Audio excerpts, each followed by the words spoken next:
Assalamualaikum warahmatullahi wabarakatuh. Salam literasi untuk pendidik dan peserta didik seluruh Indonesia. Anak-anak, pada kesempatan ini kita akan belajar menelaah struktur dan bahasa teks prosedur. Setelah sebelumnya kita belajar menyimpulkan isi teks prosedur, maka kita akan melanjutkan materi ini dalam menelaah struktur dan bahasa teks prosedur. Seperti biasa, marilah kita berdoa sebelum memulai pembelajaran ini.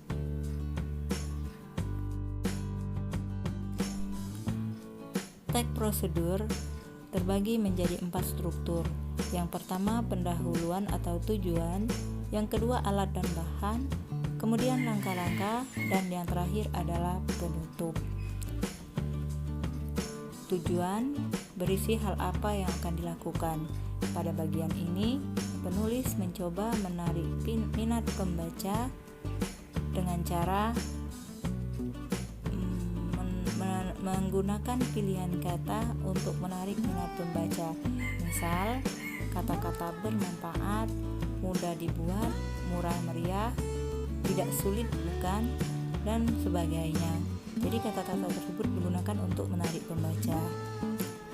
Lalu yang kedua, struktur alat dan bahan. Struktur ini menampilkan semua bahan-bahan atau alat atau bumbu yang diperlukan secara akurat untuk membuat, melakukan, atau menggunakan.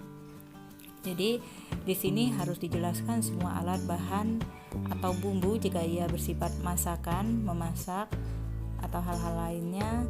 Jadi pada saat orang akan melakukan sesuatu yang diharapkan dalam teks prosedur, maka dia telah menyiapkan bahan atau alat-alat yang akan digunakan.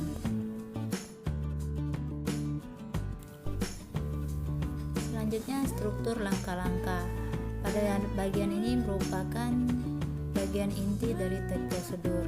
Berisi tahapan-tahapan urutan kronologis termasuk hal yang harus diperhatikan. Bentuk penyajian langkah dapat berupa uraian paragraf atau penomoran pada tiap langkah. Jadi ini hal yang paling penting dalam teks prosedur, jangan sampai urutannya tumpang tindih atau bolak-balik sehingga kalau dipraktekkan nanti hasilnya bisa kacau atau tidak berhasil dengan baik. Selanjutnya kita akan masuk ke bagian penutup. Pada struktur penutup ini merupakan struktur yang sebenarnya hanya memuat hal-hal yang disebutkan pada bagian pendahuluan. Jadi sifatnya struktur ini tidak wajib. Biasanya mengulang kembali hal yang tertulis pada bagian pendahuluan secara sinonim. Jadi boleh digunakan atau boleh tidak.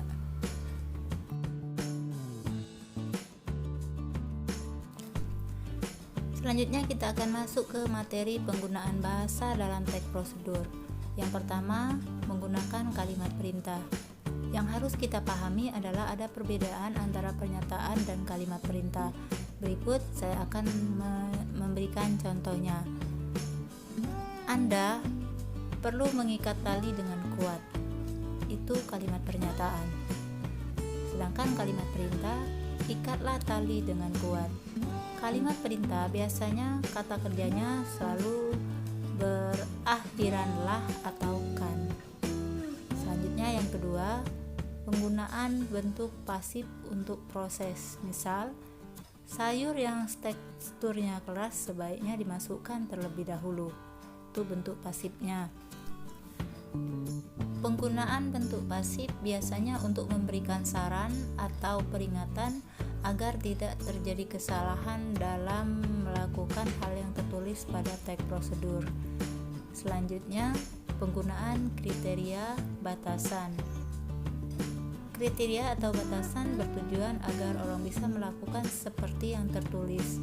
Jadi pada bagian ini harus dituliskan dengan secara rinci dan dengan kalimat yang lugas, jadi tidak membuat bingung orang yang membaca.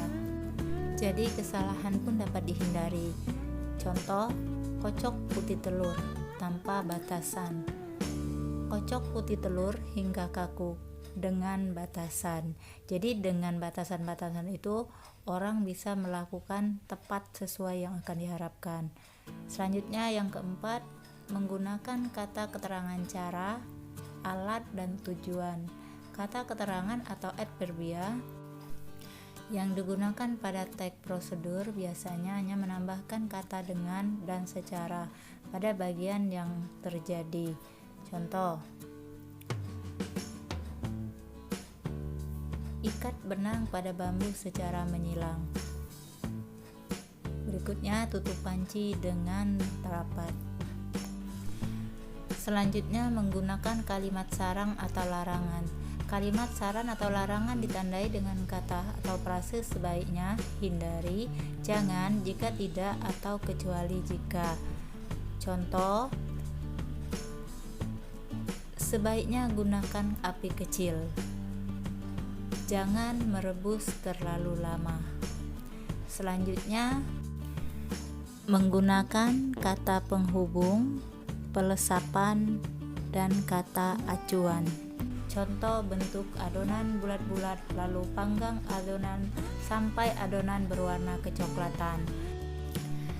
Terdapat 3 kali pengulangan kata adonan pada kalimat tersebut.